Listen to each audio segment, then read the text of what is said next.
Hello नमस्कार दोस्तों, स्वागत है आप सभी का हमारे यूट्यूब चैनल में। आज लेकर आए हम एक और नई भर्ती की जानकारी। जी हाँ दोस्तों, सरकारी अस्पताल के अंतर्गत यह भर्ती रहने वाली है, जिसमें केवल महिलाओं के लिए यह भर्ती रहने वाली है। जी हाँ दोस्तों, केवल महिलाओं के लिए यह भर्ती रहने वाली है। महिलाओं के लिए यह आराम की नौकरी रहने वाली है, क्योंकि इसमें कोई भी पुरुष अभ्यर्थी अप्लाई नहीं कर सकता और महिलाओं के इसमें सिलेक्शन के ज़्यादा से ज़्यादा चांसेस हैं। आपको अपने ही गांव और शहर के अंतर्गत यहाँ पर नौकरी देखने को मिलेगी। ऑल इंडिया से आप इसके लिए आवेदन फॉर्म भर सकती हैं। महिला अभ्यर्थियों के लिए सिंगल एग्जाम के माध्यम से यह भर्ती रहने वाली है। काफ़ी अच्छी भर्ती रहने वाली है। वहीं सैलरी की बात करें तो 40 से 50 हज़ार पर मंथ आपको इसमें सैलरी मिलने वाली है। तो चलिए वीडियो शुरू करते हैं और जानते हैं इसकी संपूर्ण जानकारी। इससे पहले अगर आप हमारे चैनल पर नए हैं तो चैनल को सब्सक्राइब जरूर करें, साथ ही साथ बेल आइकन को प्रेस करें, जिससे कि हर एक नए वीडियो का अपडेट आपको सबसे पहले मिल सके। तो चलिए नोटिफिकेशन पर चलते हैं और जानते हैं इस भर्ती की स्टेप बाय स्टेप संपूर्ण जानकारी। देखिए, भर्ती की बात करते हैं तो भर्ती कहाँ पर निकाली गई है। जी हाँ दोस्तों, संचालनालय लोक स्वास्थ्य एवं चिकित्सा शिक्षा मध्य प्रदेश भोपाल के अंतर्गत यहाँ पर भर्ती रहने वाली। पोस्ट कौन कौन सी रहने वाली है तो पोस्ट आपकी नर्सिंग ऑफिसर एवं सिस्टर ट्यूटर की यहाँ पर पोस्टें रहने वाली हैं। आवेदन फॉर्म भरने की प्रारंभ तिथि की बात करते हैं तो इसके आवेदन फॉर्म भराना कब से स्टार्ट हो रहे हैं तो 6/4/2026 से इसके आवेदन फॉर्म भराना स्टार्ट हो गए हैं। वहीं आवेदन फॉर्म की अंतिम तिथि की बात करते हैं तो 20/4/2026 इसके आवेदन फॉर्म भरने की अंतिम तिथि है। मात्र 15 दिन का समय आपको फॉर्म भरने के लिए मिलने वाला है। आवेदन पत्र में संशोधन कब से कर सकते हैं तो प्रारंभ तिथि से ही आप इसमें संशोधन कर सकते हैं और 25/4/2026 तक इसमें आप संशोधन करा सकते हैं। वहीं परीक्षा तिथि की बात करते हैं तो हम इसकी संभावित परीक्षा तिथि 16 मई 2026 से प्रारंभ होने वाली है। अनारक्षित अभ्यर्थियों के लिए फीस की बात करते हैं तो 500 रुपये पर मंथ 500 रुपये रहने वाली है। वहीं SC ST OBC कैटेगरी और दिव्यांगजन के लिए यहाँ पर 250 रुपये प्लस पोर्टल चार्ज आपका यहाँ पर अलग से रहने वाला है। 15 मई से इसके एग्ज़ाम प्रारंभ होंगे और 2 शिफ्टों में इसके पेपर होंगे, जिसमें फर्स्ट शिफ्ट 8 से 9 आपका रिपोर्टिंग टाइम रहने वाला है। इसके बाद करते हैं 10:30 से 3 बजे तक। जी हाँ दोस्तों, 10 से 12 तक आपका एग्ज़ाम होने वाला है, जो कि 2 घंटे का आपको पेपर में समय यहाँ पर मिलने वाला है। चलिए आगे बात करते हैं इसमें भर्ती किस प्रकार से आपको रहने वाली है और क्या क्या आपकी योग्यता इसमें रहने वाली है। ट्यूटर और सिस्टर ट्यूटर के यहाँ पर पोस्ट रहने वाली हैं और नर्सिंग ऑफिसर के लिए यह भर्ती रहने वाली। अब देखिए, बात करते हैं यहाँ पर कितने मार्क्स आपको यहाँ पर लाने होंगे तो आप इसके लिए अप्लाई कर सकते हैं। तो निष्ठजन अभ्यर्थियों के लिए 10% 50% मंडल द्वारा संचालित परीक्षा में केवल उन्हीं अभ्यर्थियों के नाम सफल अभ्यर्थी की सूची में सम्मिलित किए जाएंगे जिन्होंने निर्धारित कुल अंकों में से न्यूनतम अंक प्राप्त किए हैं। इस प्रयोजन हेतु देखिए, यहाँ पर जनरल कैंडिडेट के लिए 50% अंक लाना अनिवार्य होगी और SC ST कैंडिडेट के लिए यहाँ पर 40% अंक अगर आप ले आते हैं तो इसमें पास मान लिए जाएंगे और यहाँ पर 50% अर्हता अंक आप प्राप्त कर लेते हैं जनरल कैटेगरी से महिला अभ्यर्थी, तो आप इसके लिए एलिजिबल हो जाते हैं और पास हो जाते हैं। वहीं बात करते हैं तो यहाँ पर पोस्ट किस प्रकार से रहने वाली है। लोक स्वास्थ्य एवं चिकित्सा शिक्षा विभाग के अंतर्गत यह भर्ती रहने वाली है, जिसमें नर्सिंग ऑफिसर एवं सिस्टर ट्यूटर की यहाँ पर पोस्ट रहने वाली है।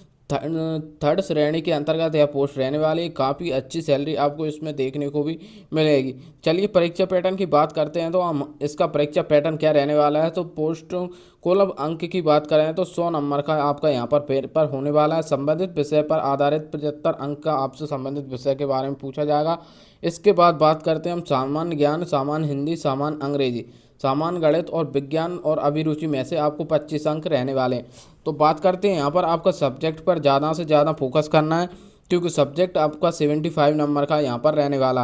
अगर आपने सब्जेक्ट को अच्छे से क्लियर कर लिया है तो आप इस एग्ज़ाम में आराम से पास हो सकते हैं और एक अच्छी नौकरी ले सकते हैं।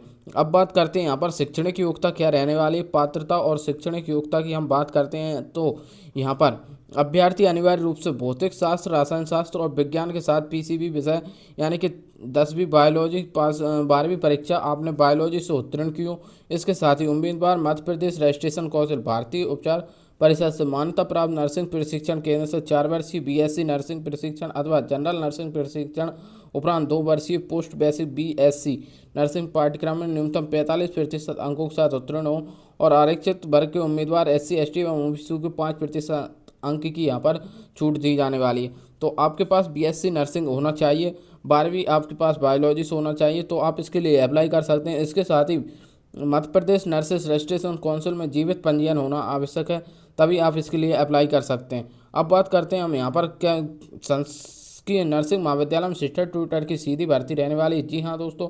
नर्सिंग महाविद्यालय में, जो कि गवर्नमेंट हॉस्पिटल के अंतर्गत आपको यहाँ पर देखने को मिलेगी। न्यूनतम शैक्षणिक अर्हता आपने देख ही चुके हैं।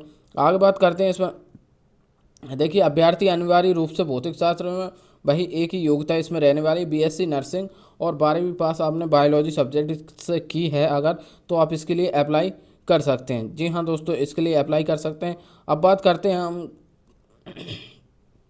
आयु सीमा की।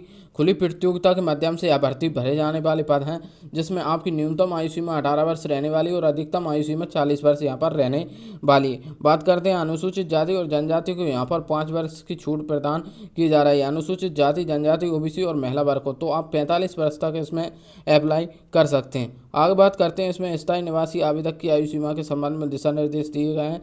चलिए आगे बात करते हैं और इसमें क्या रहने वाला है तो साथ ही समझेंगे हम इसमें परीक्षा का सिलेबस क्या रहने वाला है, किस प्रकार से आपका यहाँ पर सिलेक्शन होने वाला है। देखिए अब बात करते हैं हम पोस्टों की, तो 1256 यहाँ पर लगभग टोटल पोस्टें रहने वाली हैं। जी हाँ महिला अभ्यर्थियों, 1256 यहाँ पर पोस्ट रहने वाली हैं। अलग अलग कैटेगरी के लिए अलग अलग पोस्ट रहने वाली हैं। यूआर के लिए 135 पोस्ट रहने वाली हैं। इसके बाद बात करती हैं डब्ल्यूएस के लिए यहाँ पर 50 पोस्ट हैं, एससी के लिए 80 और अनुसूचित जाति जनजाति के लिए यहाँ पर 100 पोस्ट रहने वाली हैं। अन्य पिछड़ा वर्ग के लिए 135। तो अलग अलग कैटेगरी में अलग अलग पोस्टें हमको यहाँ पर देखने को मिल रही हैं।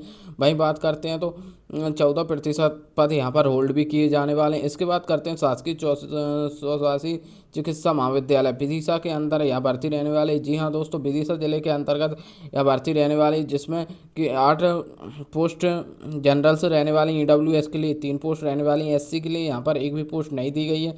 वहीं एसटी के लिए 1 पोस्ट और ओबीसी के लिए यहाँ पर 6 पोस्टें निर्धारित की गई हैं। आगे बात करते हैं तो यहाँ पर भी 14% पद ओबीसी की कैटेगरी के होल्ड किए जाएंगे, जो कि माननीय न्यायालय के अधीन रहने वाले हैं। आगे बात करते हैं ग्वालियर में जिले के लिए कितने पद रहने वाले हैं, तो ग्वालियर जिले के लिए यहाँ पर 273 पोस्टें रहने वाली हैं। बात करते हैं अनारक्षित कैटेगरी में 17 पोस्ट रहने वाली हैं। ईडब्ल्यूएस में यहाँ पर 15 पोस्टें रहने वाली हैं। एससी की बात करते हैं तो यहाँ पर 22 पोस्ट रहने वाली हैं और एसटी को यहाँ पर 41 पोस्ट दी गई हैं और ओबीसी को यहाँ पर 43 पोस्टें निर्धारित की गई हैं। जी हाँ दोस्तों, जिस भी जिले में भर्ती रहने वाली उस जिले में अगर ओबीसी कैंडिडेट के पदों को यहाँ पर होल्ड किया जा रहा है, जो कि माननीय न्यायालय के प्राधिकरण के अधीन रहने वाले हैं। अब बात करते हैं हम महाविद्यालय शिवपुरी के लिए। शिवपुरी में कुल 34 पोस्टें यहाँ पर रहने वाली, सीधी भर्ती रहने वाली और नर्सिंग ऑफिसर की यहाँ पर पोस्ट रहने वाली।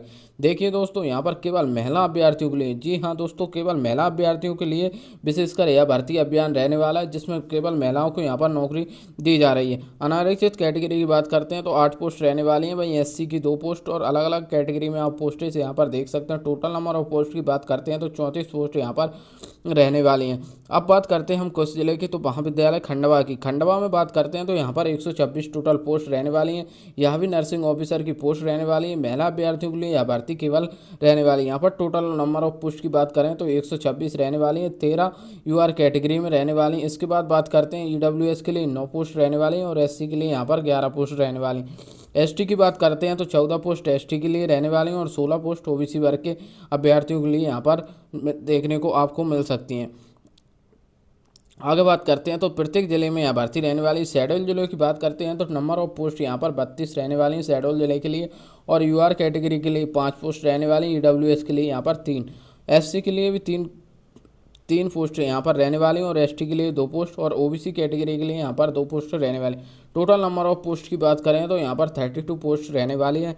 जी हाँ दोस्तों, 32 पोस्ट यहाँ पर रहने वाली हैं। अब बात करते हैं हम पिछड़ा वर्ग को 14% आरक्षण के अनुसार 27% पदों को यहाँ पर क्या किया जा रहा है, होल्ड किया जा रहा है। रतलाम जिले की बात करते हैं तो यहाँ पर भी नर्सिंग ऑफिसर की पोस्ट रहने वाली है।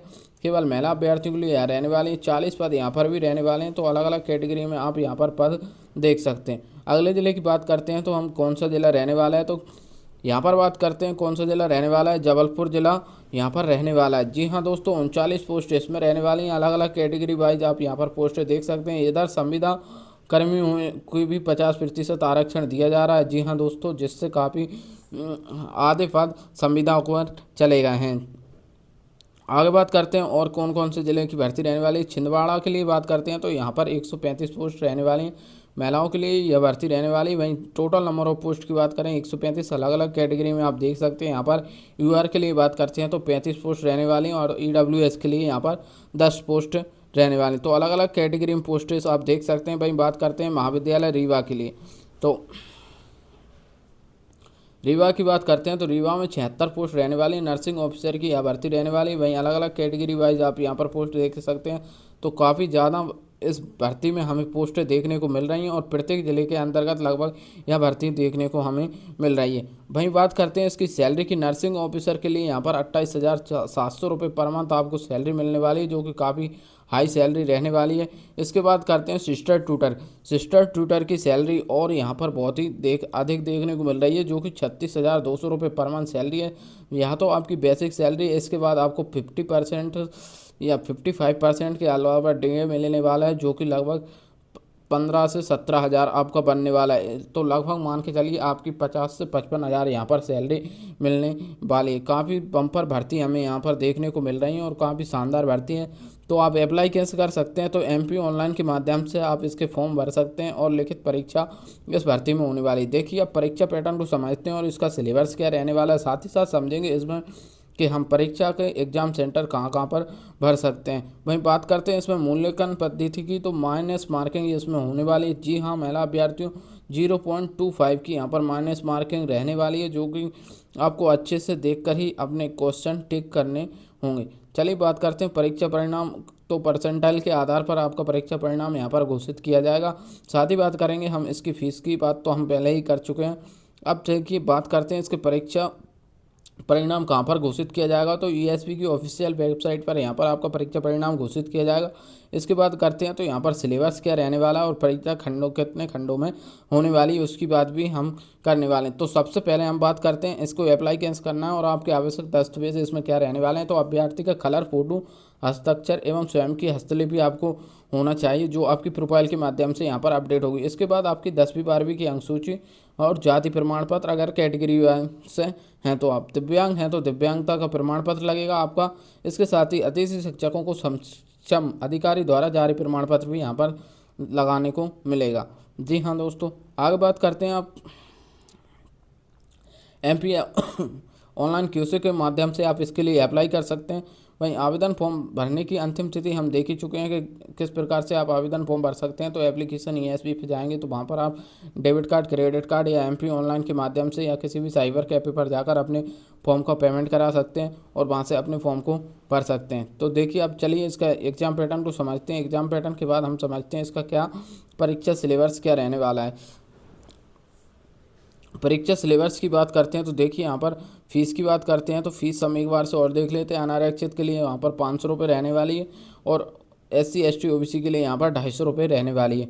जी हाँ दोस्तों, फीस काफ़ी कम है। परीक्षा सेंटर की बात करते हैं तो हम परीक्षा सेंटर या इसके कहाँ कहाँ पर रहने वाले हैं, तो आज 11 शहरों में इसके परीक्षा सेंटर बनाए गए हैं। भोपाल, इंदौर, जबलपुर, खंडवा, नीमच, रतलाम, रीवा, सागर, सतना, सीधी और उज्जैन यहाँ पर आपको परीक्षा सेंटर देखने को मिल रहे हैं। इसके अलावा और भी कहीं इसके परीक्षा सेंटर नहीं बनाए जाएंगे। जी हाँ महिला अभ्यर्थियों, कहीं पर भी नहीं बनाए जाएंगे, आपको इन्हीं सेंटरों पर पेपर देना होगा। तो अब बात करते हैं आपका परीक्षा पैटर्न किस प्रकार से रहने वाला है। तो बीएससी के सब्जेक्ट से रिलेटेड यहाँ पर आपसे